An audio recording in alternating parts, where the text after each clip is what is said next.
Subscribe now and press the bell icon. Never miss an update. नमस्कार दोस्तों, स्वागत है आपके अपने YouTube चैनल आपके अपने परिवार जी के जीनियस सर में। आज हम चर्चा कर रहे हैं भारत के सबसे लंबे नदी रोपवे के बारे में। ठीक है, यानी किसके बारे में चर्चा कर रहे हैं? जो हमारा चर्चा का जो आज विषय है वो भारत का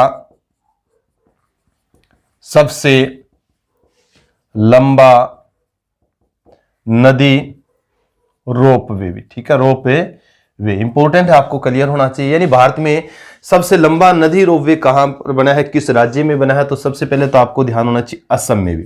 ठीक है भाई, असम में किस नदी के ऊपर बना है? तो आपका यह है ब्रह्मपुत्र नदी भी। कौन सी नदी आपकी? ब्रह्मपुत्र नदी है। ब्रह्मपुत्र नदी जिसको चीन में सांगपो के नाम से भी जाना जाता है, ब्रह्मपुत्र नदी के ऊपर बना है। शहर का जैसे जिक्र करिए, यानी असम के किस शहर में? तो गुवाहाटी में भी। किस शहर में? गुवाहाटी के अंदर ये आपका रोपवे बना है। यानी भारत का सबसे लंबा नदी रोपवे बना है गुवाहाटी शहर के अंदर। गुवाहाटी भी आपको मैंने कई बार बताया है, गुवाहाटी किस नदी के किनारे स्थित? आपका ब्रह्मपुत्र नदी के किनारे।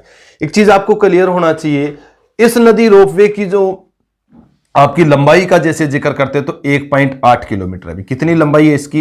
1.8 है किलोमीटर इसकी लंबाई।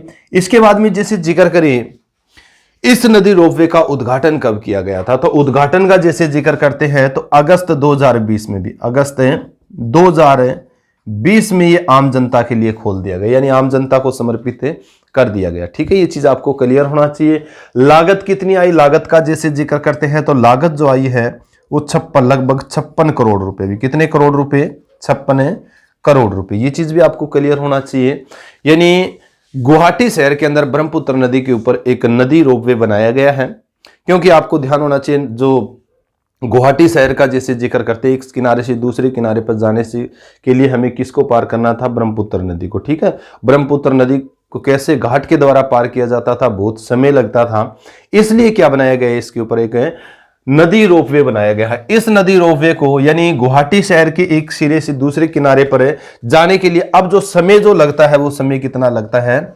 लगभग 8 मिनट भी। कितना समय लगता है? लगभग 8 मिनट। पहले क्या होता था? घाट के द्वारा उस जाना होता था तो क्या है, घंटों लग जाते थे। क्या लग जाते थे? घंटों लग जाते थे। अब वो दूरी सिमट कर कितनी होगी? इस रोपवे की सहायता से 8 मिनट में एक किनारे से दूसरे किनारे पर पहुंच जाते हैं। इंपॉर्टेंट है, ये चीज आपको क्लियर होना चाहिए। इसके साथ साथ ये भी ध्यान होना चाहिए, जैसे ये रोप जो वे बना है इसके एक केबिन भी पूछा जा सकता है। एक जो केबिन होता है, केबिन में कितने सदस्य बैठ सकते हैं? यानी एक साथ एक केबिन में कितने सदस्य एक किनारे से दूसरे किनारे पर पहुंचाए जा सकते हैं? तो एक केबिन में 30 यात्री बैठ सकते हैं। कितने यात्री बैठ सकते हैं? 30 यात्री बैठ सकते हैं। तो इंपॉर्टेंट है, ये चीज आपको क्लियर होना चाहिए।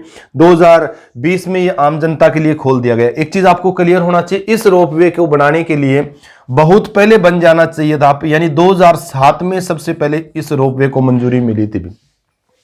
2007 में लगभग 28 करोड़ रुपए के साथ इसको क्या मिली थी? मंजूरी मिली थी। 2009 में इसके ऊपर क्या कार्य शुरू हुआ था? 2009 में, परंतु 2011 में ASI archaeological survey of India ने क्या लगा दी थी? उसके ऊपर कुछ आपत्ति लगा दी थी, बंद हो गया था कार्य। फिर 2015 में दोबारा इसको मंजूरी मिली, 2017 में कार्य दोबारा शुरू हुआ और 2020 में ये बनकर आम जनता के लिए खोल दिया गया। ठीक है भी, तो ये बहुत इंपॉर्टेंट, एक बड़ी महत्वपूर्ण क्या है आपकी परियोजना है। भारत में सबसे लंबा नदी रोपवे है। किस नदी के ऊपर है? तो आपका जैसे मैंने जिक्र किया था ब्रह्मपुत्र नदी असम राज्य में है।